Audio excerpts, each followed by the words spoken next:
Good morning and welcome to Contract Connections, Bids for Pittsburgh. My name is Lynn Ninke. I'm a management consultant with the University of Pittsburgh's Small Business Development Center, and I will be your presenter for today's session, Respond to Solicitations. So before we get started, I want to go through a little bit of housekeeping. I'm going to ask first that you please mute your microphones. So however you have joined us today, if you would be sure to mute yourself so we can minimize or even eliminate any background noise. We're operating in Zoom, which has a wonderful chat function. So if you have questions during the presentation, I would ask that you type them into the chat and we will be manning that and answering the questions as they pop in.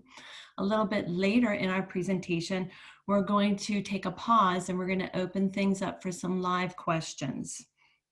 I want to let you know that this session is being recorded and that after the session, you will receive the PowerPoint for the session and also the Session 2 packet of resources.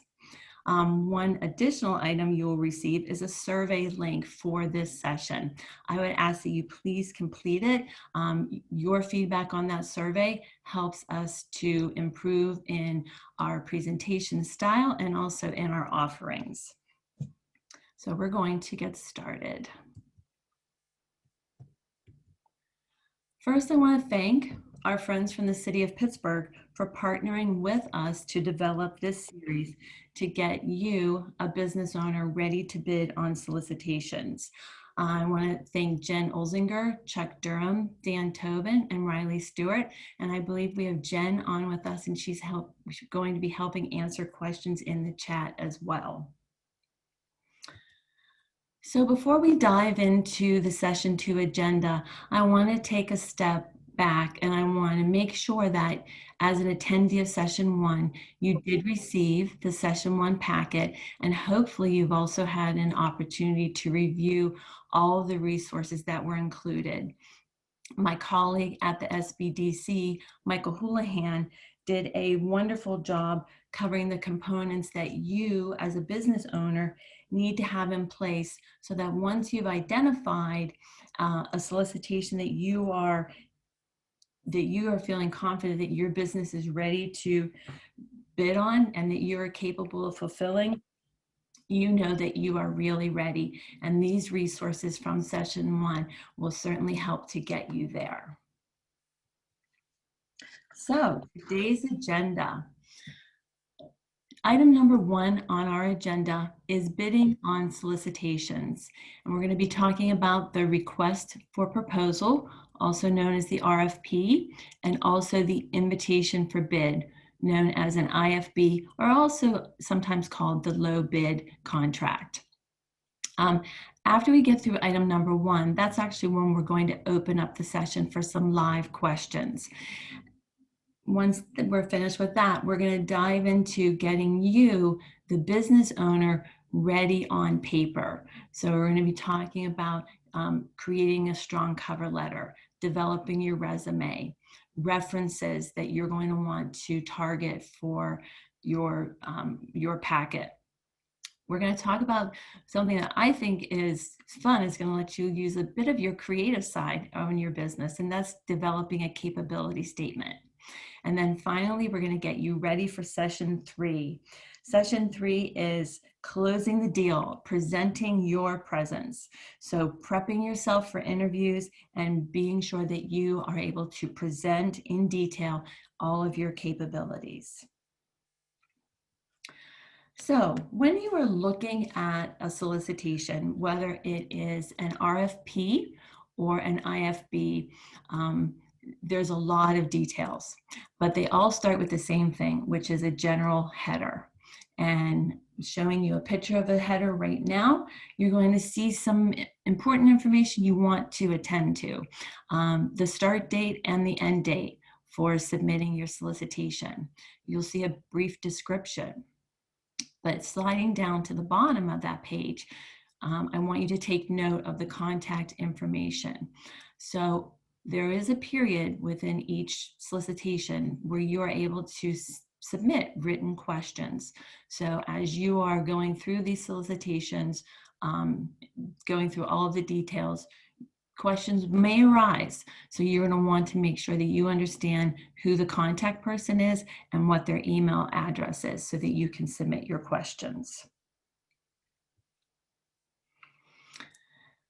When we talk about a request for a proposal or an RFP, I want to make sure that you are attending to the important dates in the solicitation. And this is where whatever tool you use to organize your time, you're going to want to pull it out. I know that I like to use a paper calendar. I'm still old-fashioned. I use my agenda and I write in my dates. That helps keep me on track. A lot of people like to use their phones and the calendar function in their phone. Whatever works for you. But take note, in the request for proposal, there are some hard dates. And those are the cutoff dates for the written questions, and then of course the proposal submission deadline. Those dates aren't going to change. There are some flexible dates for the city, and those include their time that they're going to take to review and score the proposals, the council approval date. Those are some examples of the flexible dates that won't be communicated to you in writing, but you need to be aware that they can change. In the invitation for bid, the important dates, of course, still the cutoff date for written questions, and then the solicitation opening date. I know my colleague, Michael Houlihan, stressed this in session number 1, and I'm going to be stressing it also. Please make sure that you allow sufficient time to enter in each line item, especially if it is your first time bidding on a solicitation. You want to make sure that you don't get caught short on time because it might take you longer than you anticipate, especially for that first one. Each solicitation provides you with a scope of services, a very detailed overview of the project, and then also the specific scope details. That includes also the expectations of you as the vendor. So now into the nitty-gritty of the details. So for a request for proposal, I want you to be sure that you are reading your format requirements carefully. And this is where I would be using whatever project management tool works for you, whether it's Microsoft Project, whether you are simply creating a spreadsheet in Excel. You're going to want to make sure that you are capturing in the order that's required all of the information. So enter in each item because you're going to use that as your tracking tool for talking to subject matter experts, assigning it to a task owner. I would date all of your due dates for the information that you're going to be compiling. Put it a week out of when you're going to need it, just to build in that buffer. I would suggest using this as your tools as you develop the methodology that you're going to be using within your proposal. You're going to be creating this proposal as a single Word or a PDF document that you're going to submit. It's important that if you add additional information, that it's relevant to the project. I think about, like when my kids were in high school and they were writing their English papers and they would ask me to review them.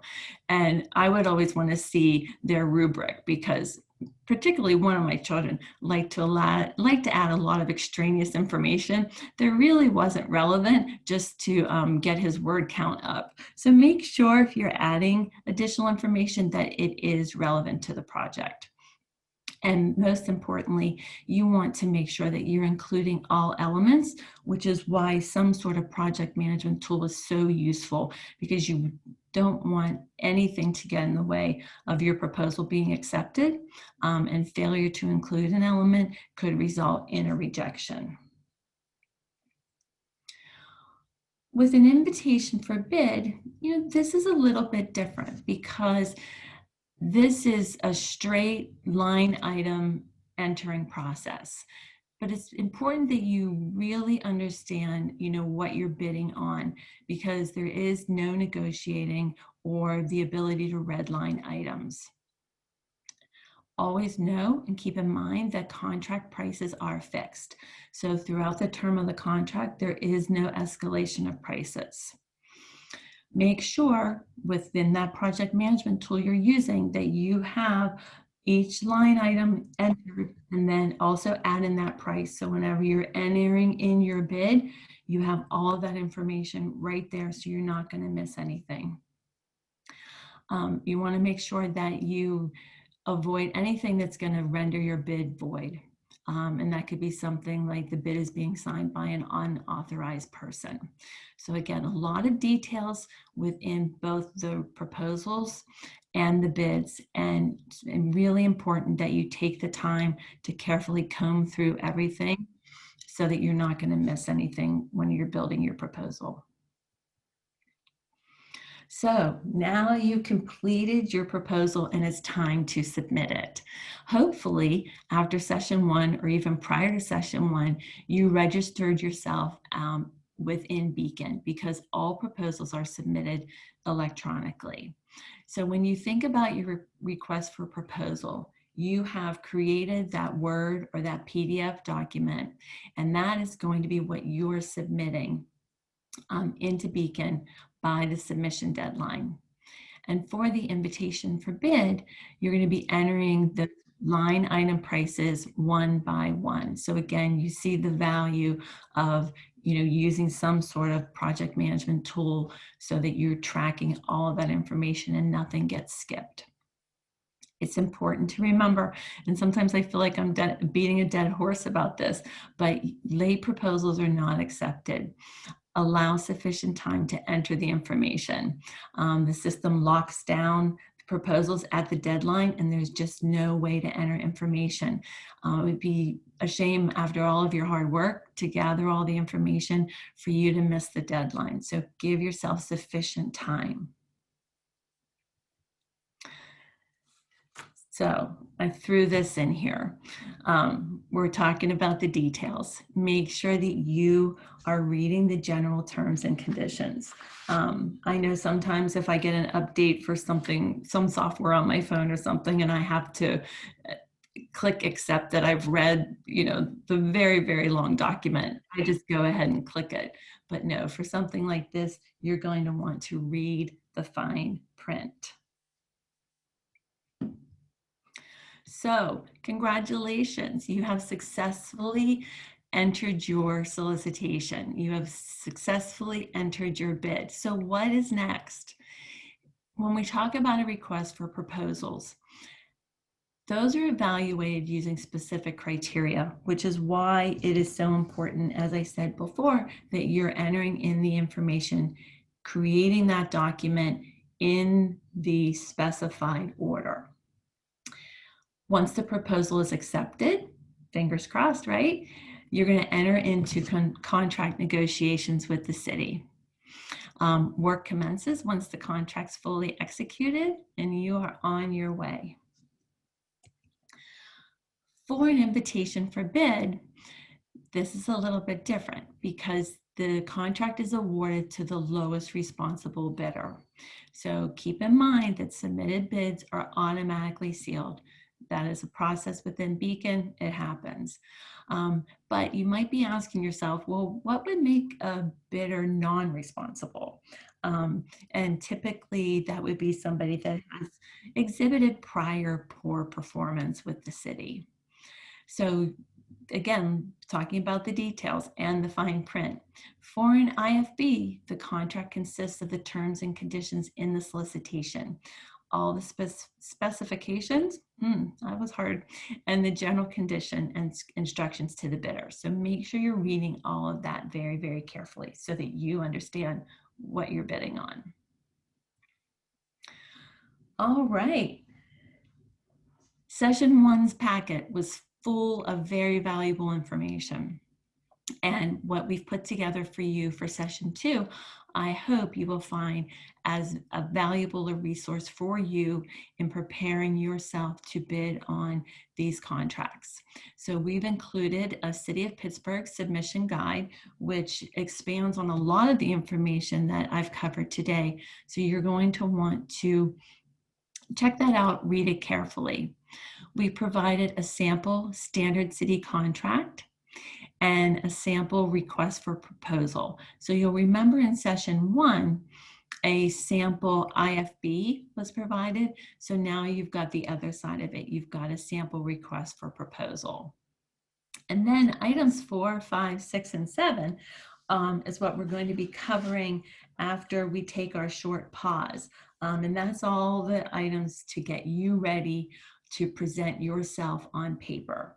So right now, what I want to do, I want to ask you if you have a question, you can unmute your microphone and ask, and we will be here to answer for you.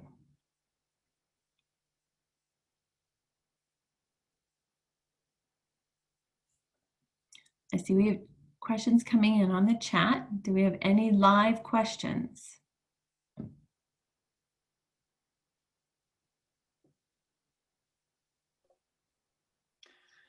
I don't see any questions. This is Jennifer from the City of Pittsburgh. I don't see any questions in the chat. People are just putting their full names in there for attendance and such. But one comment that I wanted to make, when you were talking about the responsibility of a vendor, and you gave the example of, what would make them not responsible, like, again, having poor performance. Something else is owing taxes to the city. So make sure that your business taxes are all paid up. You also cannot get awarded a contract if you owe taxes. That's another thing to point out. And additionally, your submission also needs to be responsive, which means it must cover everything that is required. So if you're leaving something out, and you don't, like she was saying about reading the fine print, if you're missing something or leaving something out that was required as a specifications, your bid, even if it's the lowest, could be considered non-responsive because it is not complete and it didn't have everything included that was required. So again, paying attention to those specifications in the fine print.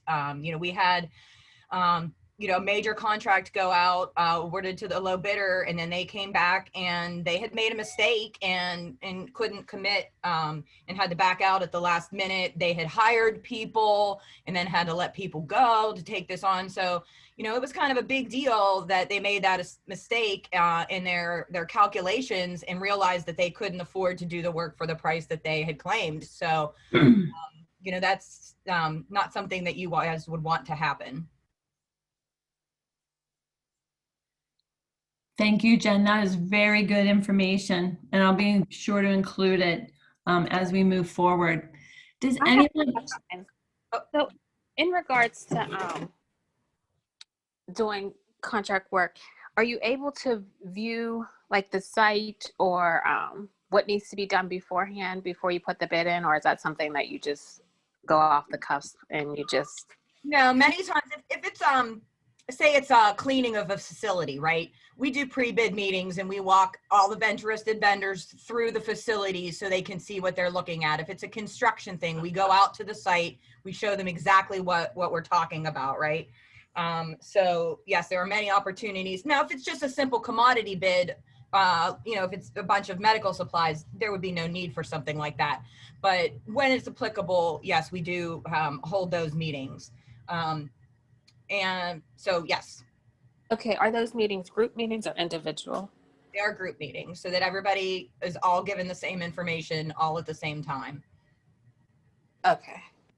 And another thing to point out too, for the RFP and the submission deadlines, sometimes those ends date, I know they are used, that you mentioned, Lynn, that they are hard cutoffs, but sometimes the submission dates do change.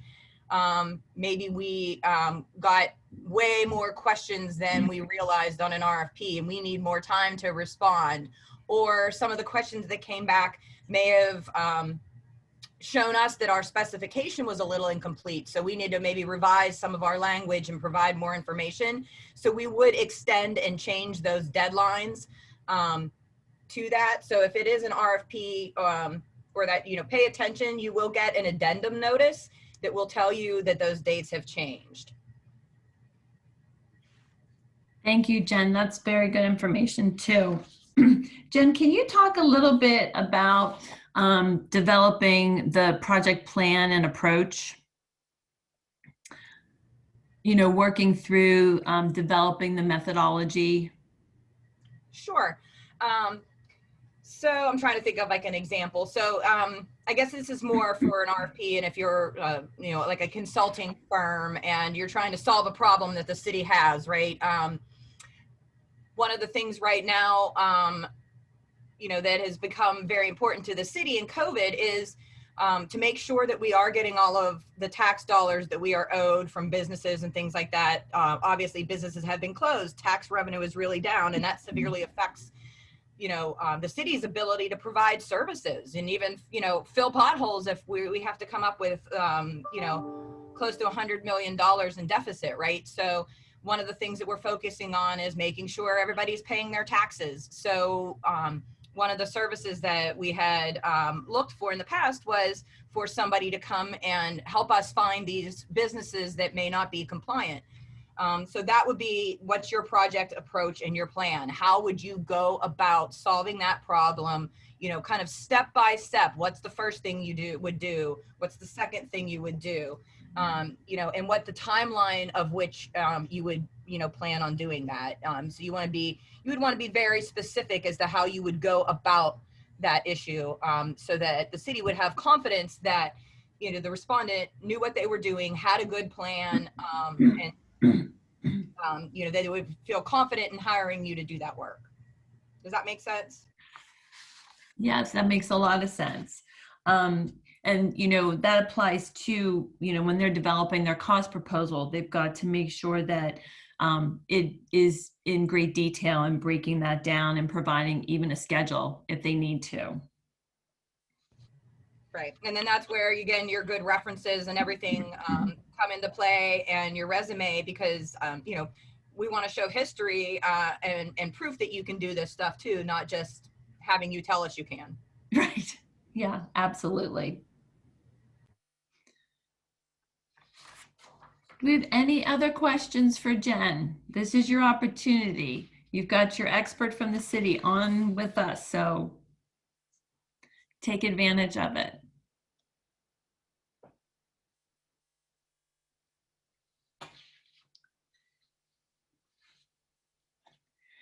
Jen, maybe you want to touch on a little bit on communications with the city throughout this process. I know I talked about, making sure you understand on the header who your person is at the city that you're going to reach out to if you have any other questions, and the importance of only communicating with that person. Especially in the RFP process, because we have discretion on who we can hire, it is strictly prohibited to speak to anybody outside of the procurement office, and that contact that is on there, may it be Dan or one of his counterparts, myself possibly at times.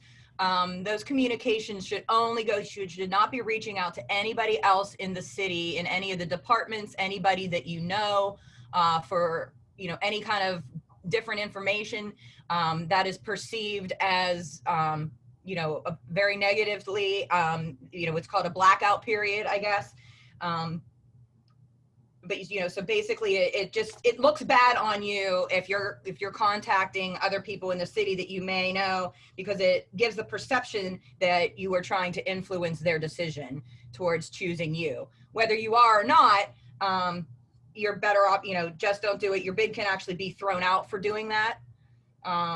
We've had people, try and contact council people and things like that, and their bids have been thrown out because, the council members are who vote on the contract, and, nobody should be campaigning for their business. That's very unethical and inappropriate. So that communication, making sure that it's directly with the procurement office and the designated contact in there is very important during the time that bid is out.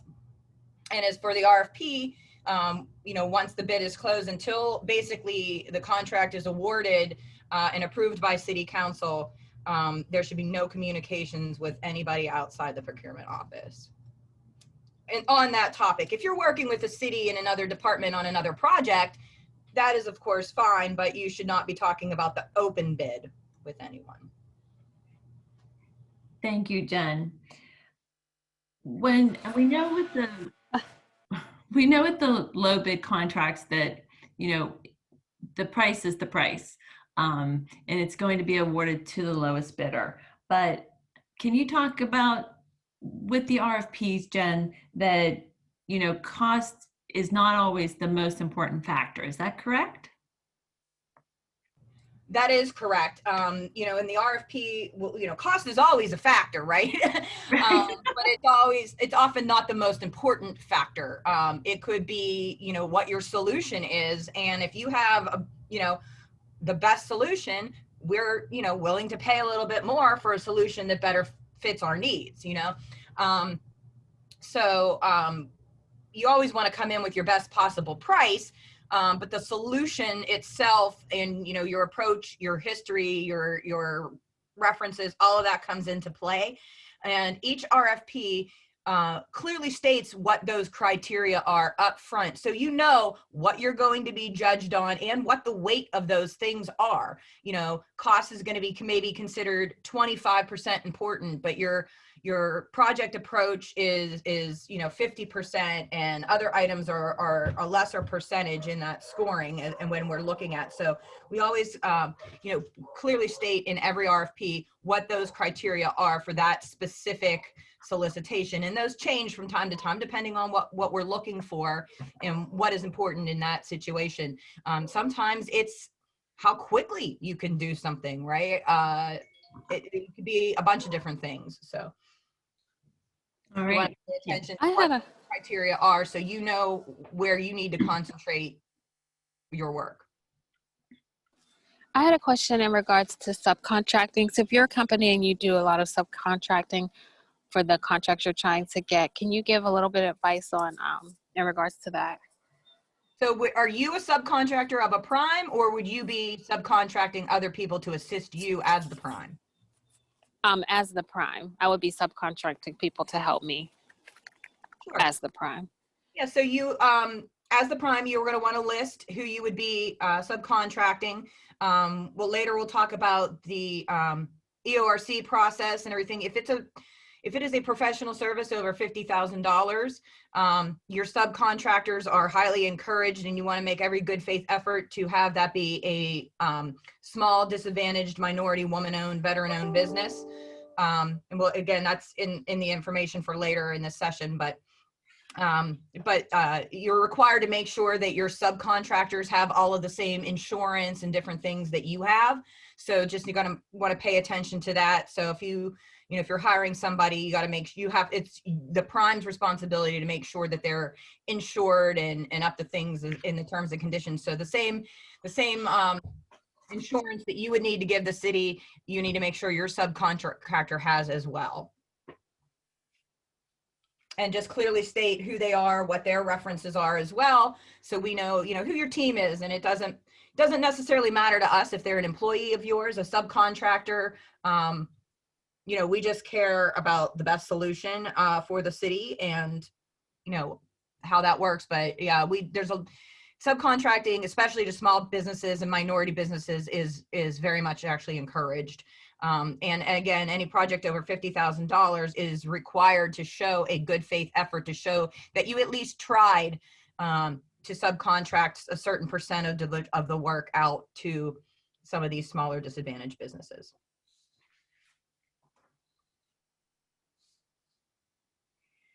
Does that answer your question? Yes, thank you. Do we have any other questions for Jen?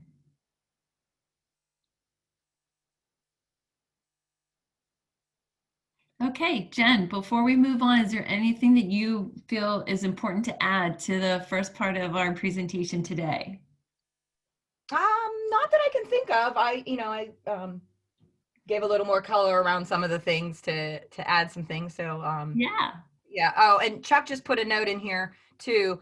That subcontractor certification is important. So what he means by that, and again, we'll talk about the EORC a little bit later in this session, is that if your subcontractors are a woman-owned, a minority, a veteran-owned business, they need to be certified as such in order for you to get credit for using them.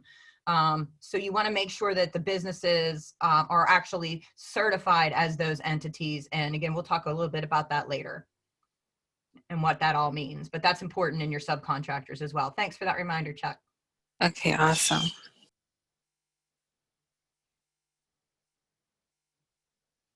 Okay, any other questions before we move on?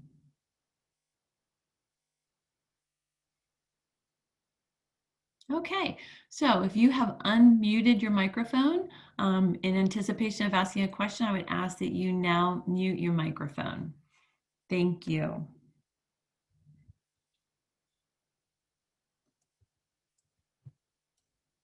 So now we're going to switch gears. In session 1, Michael Houlihan again covered so well all of the valuable pieces of your business that need to be ready so that when you identify that solicitation, you know that you have all of your ducks lined up and you are ready to go. So that's on the business side. Now we're going to talk about preparing yourself as the business owner on paper.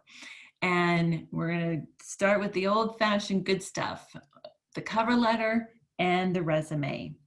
So when you are developing your cover letter, you want to make sure that you have sort of a general framework of a cover letter that you will be customizing and making specific to the job posting. Everybody should have just sort of a draft general cover letter so that they can quickly, once they identify an opportunity, get it ready, customize it, add keywords so that it is very specific to what they are pursuing. You want to have a very strong introductory paragraph, and we're actually going to show you a sample of one on our next slide. It's important, you know, people want to list their skills, and that's good, but you want to pair that with the impact that you've had based on your skills and really focus on the skills that are relevant to the job that you are pursuing. I always like to end with a very strong call to action. This is going to get whoever is reading your cover letter, it's going to get them thinking about, oh, I'm gonna hear back from them. They're going to be providing me more information, or they're simply looking forward to speaking with me. A call to action makes that letter dynamic, and it keeps them interested and moving. So this is a sample of a very strong cover letter that was actually written and tailored as though they were pursuing an opportunity with the City of Pittsburgh.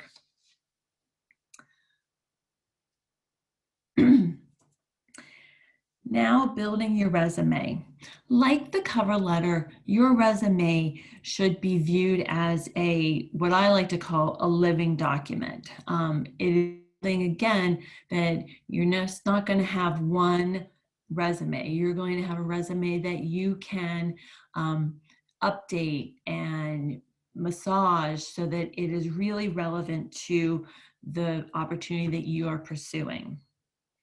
I encourage you to include more than one way to contact you. I would ask that, you know, add your LinkedIn, add your Facebook, include not only your business number, but also your cell number. It would be awful to miss an opportunity just because they weren't able to get in touch with you. Include any certifications that you obtained, include qualifications, you know, where you got them. All very important stuff to build out that resume. When you're thinking about your ownership experience, you're going to want to use bullet points and keywords. A lot of times resumes are skimmed and they're looking for those keywords to jump out at them.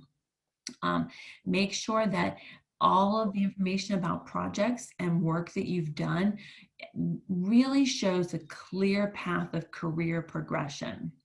Again, incorporate those keywords from the opportunity so that it looks very, very tailored to what you are pursuing.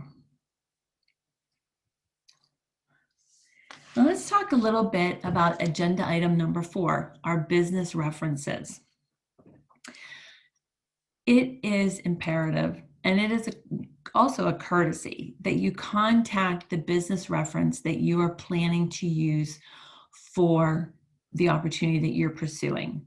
You want to make sure that they are a reference that is relevant to whatever you're bidding on. I personally would recommend that you call your reference. This is a really good opportunity for you to review the project that you worked on for them. You can talk about the success of the project. You can talk about challenges that you face within the project and how you overcame them. This is a really good way of, one, maintaining that relationship that you've built with that particular reference, but also it will paint a picture of their experience with you so that when the city contacts them to talk about you, they're going to have very, very fresh details, and they're going to be able to talk all about you in glowing detail. So item number 5 on our agenda is the capability statement. And you're going to think I'm crazy, but I think building a capability statement is a lot of fun. It lets you use the creative side of yourself in putting this together. And most successful businesses do take the time to create a capability statement. I call it the resume for your business. And again, like your cover letter, like your resume, this is a living, breathing document. So you're going to want to create it in some sort of editable program, such as Microsoft Word, so that you can customize it depending upon the opportunity. When you're building the components of your capability statement, you're going to want to use keywords, especially when you're talking about your core competencies of your company. It's not about everything that you can do, but it is your core expertise. Consider the opportunity that you're pursuing. Incorporate those keywords in describing your competencies.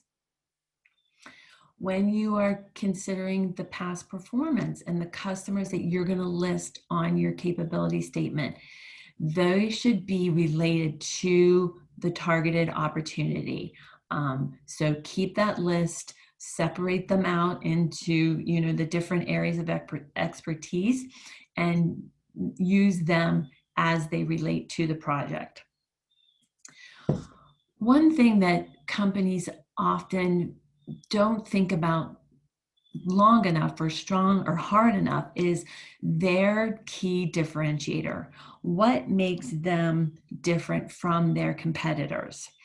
And I think back to working with a hair salon. So at the Small Business Development Center, we work with all types of businesses. And in working with a hair salon, once I did a little research, I realized that within this small area, there were about 6 different hair salons. And they wanted to start a new one. So my question to them was, what is going to be your differentiator? What's going to make me want to go to your hair salon when there's 6 others that I'm already familiar with? And it was very interesting because their key differentiator were their hours. They had more evening hours built in during the week because their target customer was a professional woman. So professional women don't necessarily have the time for a hair appointment at 2 o'clock in the afternoon. They want to come in after work. So they built in these evening hours, which was brilliant. And then they also built in time in their schedule on Saturdays strictly for blowouts. So, their target audience, their target market were professional women. Well, professional women do like to go out, and they might have events on the weekends, or they just might want to go out and have some fun. So they had a clear time where they would just do blowouts. And they marketed and marketed and marketed and really focused on their differentiator. And it made a difference. So think about what makes your business different. What makes your business, why they should pick you over any other competitor. You're going to include your company data. You're going to include contact information. And again, I think I've said this a couple of times. You want to give anyone who's interested in doing business with you more than one way to get in touch with you. Cell phones, your main company phone, your business email. If you're comfortable, add your personal email, your LinkedIn, your Facebook, your website. All of that should be built into your capability statement. So just from general tips, make sure you use your firm's logo if you have one, any other branding element that you have so that it's easily recognizable. Make sure you're using bulleted lists so that they can quickly scan for the information. As I said before, it's good to have a general capability statement that you can tailor specifically for your opportunities. I like to see a capability statement that's one page, one side. I think that's easy to read. And I think when they're well done and thoughtfully considered, it's absolutely possible to keep it to one page. So let's go through some tips for your capability statement. So what you're seeing on the right side is sort of a general template. And we're actually including these templates within your Packet 2 materials. But if you have a company logo, please use it. Make yourself identifiable. You've built a brand with your company, and your logo is definitely a part of your brand. I'm kind of a stickler for color in these capability statements. It's very unusual that you would have a black and white logo. So I always recommend that you pull out the colors in your logo and use them within your capability statement. I think it makes it look very visually appealing. It makes it look, it's something that I'm going to want to look at. It's going to be eye-catching. So if it's applicable, think about putting some images of your jobs into your capability statement. I think about, maybe a company that does hardscapes. You want people to see how dazzling your hardscapes are. So take some before and after pictures. Drop them in as it is appropriate. So this capability statement is from Ruby's Painting and Contracting, and they have been kind enough to let us use it for their for this presentation. And the reason why we really wanted to include it is because this is probably one of the best capability statements that I've ever seen. So as you see, Ruby's colors are red and black, and sure enough, they carried that color throughout the capability statement, and it looks very eye-catching. Everything is very cohesive. You can see on the right the company data. When you look at their core competencies, they're all listed in bullet points, and the first one is commercial painting. And then if you look to the right at the clients, you'll see these are all commercial clients. So this capability statement is being used to go after a commercial opportunity. So that's why they listed their competency of commercial painting first, and then they listed all commercial clients. Their key differentiators. My goodness, look at the last one. They never miss a deadline. That is a bold statement, and it's one that they absolutely can live up to. Contact information, you'll see phone numbers, email addresses, websites, and then they also are on social media, so they were sure to include that as well. We did include a sample of this capability statement in your packet. So guess what? We are nearing the end of our presentation. So I want to shout out to the Small Business Development Center's sponsors, Huntington Bank, our attorneys, Malo, Brungo, and Malo, and our CPA firm, Wilkie and Associates. These are all wonderful entities to work with, and I would recommend that if you business has a need, if you're looking for changing things up, getting a new CPA, that you would consider using one of these as a referral. As Michael stated so nicely in session 1, the Small Business Development Center is here for you. Our sole mission is to help small businesses become better. So if you are interested in pursuing free, confidential counseling with the Small Business Development Center, send us a request at sbdc@innovation.pitt.edu. We'll send you an email with a link and we can get you started. Something else I don't want you to miss, if you're interested in additional training, check out our website at entrepreneur.pitt.edu/events. We offer training on a myriad of different topics, and I'm sure you will find something that will enhance your business. All right, ready for session 3? I hope I provided a lot of valuable information for you in session 2.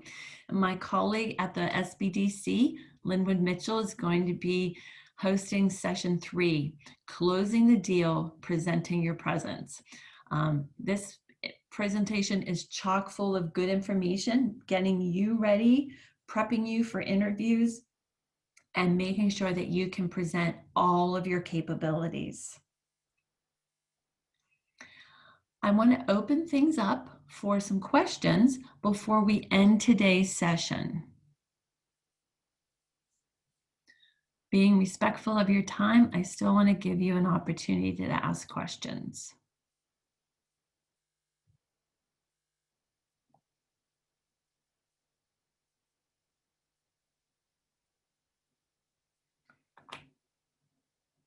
Okay, nobody? All right, I guess that means I did a good job explaining everything. That's what I was gonna say, Lynn. You covered everything so well, they didn't ask questions. Jen, do you have any final comments before we end? Not really. Just thanking everybody for attending. We have another great turnout. Hoping we'll have the same in our second session 2 tomorrow.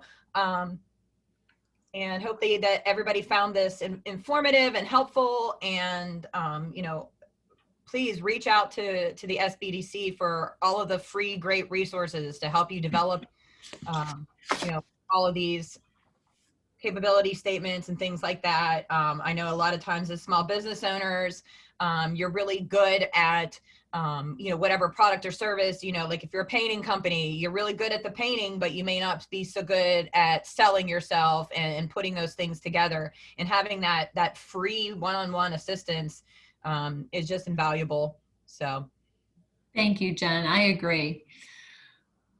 Lynn, do you mind just sharing with the guests again what they're going to receive after today's session about what's going to be in that post packet so that they, again, can utilize what we've discussed today in the presentation, but what they're actually going to receive and what they can utilize to move forward to actually, start to review solicitations and start actually making some, potential bids on these RFPs? Certainly. So everybody, you are going to get today's PowerPoint. In fact, I think it was already sent out to you. Within the packet, you're going to get the City of Pittsburgh submission guide, which goes into more details about your preparation for submitting a proposal. We've included a city contract for you to look at so you can get an idea of what's entailed in one of those. And then we have a sample request for proposal. Please take the time. The RFPs are long, but I would encourage you to take the time to read through the one that we are providing to you, just so you can get a good feel for the things that it contains, so that whenever you are looking at your first one that you're ready to bid on, that you are a little more familiar with it and you're not searching around for different information and important dates. We have a cover letter template for you to take a look at. But I would also say that, if you have a template that you use, I know a lot of word processors have templates built in. You can go ahead and use that. You can also find a myriad of resume templates out on the internet. That sample body of the cover letter is included in your presentation. So that'll hopefully get your wheels turning and giving you some ideas of information you might want to include when you are writing your cover letter. We have a resume template that is really geared towards a business owner. It's very good. It's a 2-page resume, which is okay. It's okay because there's a lot of detail. And then we've provided 3 different capability statement templates for you to look at, give you some ideas, and get you on your way to, exercising that creative side of your brain in developing that resume that is for your business. Again, we will be sending out a link for a survey. I would appreciate it if you took, just a couple minutes that it'll take to complete the survey. As I said earlier, it helps us to improve in not only the programming that we offer, but also in just our general presentation. So I'm going to thank you in advance for completing that interview. And at this point, I'm going to present the QR code in case we have any University of Pittsburgh students attending the presentation. And then I will wish you all a very healthy and happy and safe fall. I hope you all take care of yourselves and that you are successful in your journey of bidding for Pittsburgh. This concludes today's program.